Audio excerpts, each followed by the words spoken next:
I'm going to show you what you can learn from the songwriting of the band Loathe.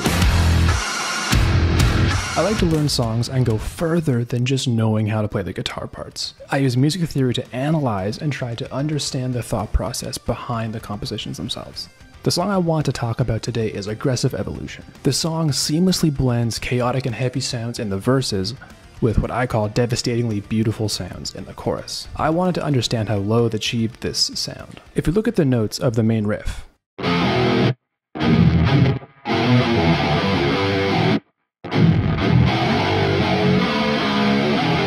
we get the following notes: E, F, F sharp, G, A sharp, B, C sharp, D. I thought this was some kind of synthetic scale, which is just a fancy academic name for a scale that doesn't have a name. But when I looked closer, I realized, okay, we have F sharp, we have C sharp, and that would indicate B minor. The A sharp indicates B harmonic minor. B, C sharp, D, E, F sharp, G, A sharp, B. They just sneak a little F natural in there. And then they're playing in mode 4 of that, 1, 2, 3, 4, so that E becomes the root of the verse, using the same notes. Now the main takeaway in this section is the relationship between the F and the E. It's a minor second, or a minor ninth if you're fancy. It's one of the most dissonant sounds that we have in music. Now the main difference between the verse and the chorus is that F in the verse, and then it becomes a lot of F sharp in the chorus. This happens both in the guitar part and in the vocal part. These F sharps, they give us a more typical E minor sound. F sharp.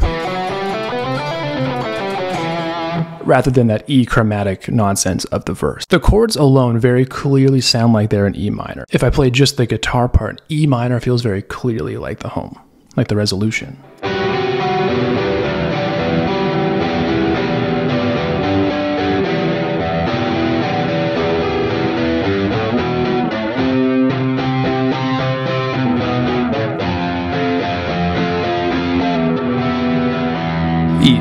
E feels like home there. If I play just the vocal melody, a different key sounds like home, and that one is B minor. Now remember how in the verse, it's really just a mode of B harmonic minor?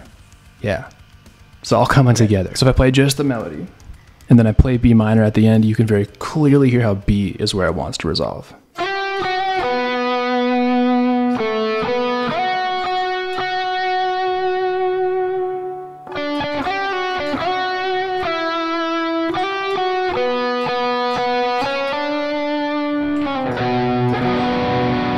B, right? It feels like home again. When you combine the two, neither key really feels like home. The chorus exists in two keys: E minor in the guitar part, which shares the E root of the verse, and then the vocals exist in B minor, which share the root of the mode that E scale is derived from, that E chromatic scale in the verse. I think that's what lets the chorus sound so nostalgic, but in a deeply dark kind of a way. It's disconnected.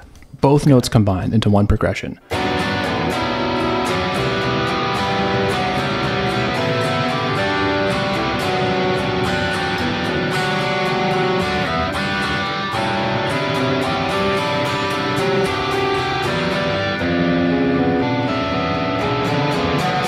The coolest part to me is that final chord, the B minor add 9 over F.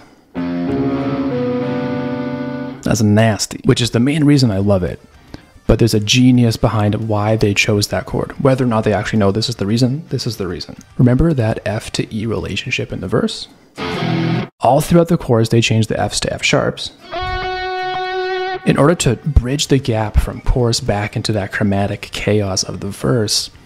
They throw that F natural in the bass. Gross. Okay, that F is signaling that we're about to return to the chromaticism of the verse.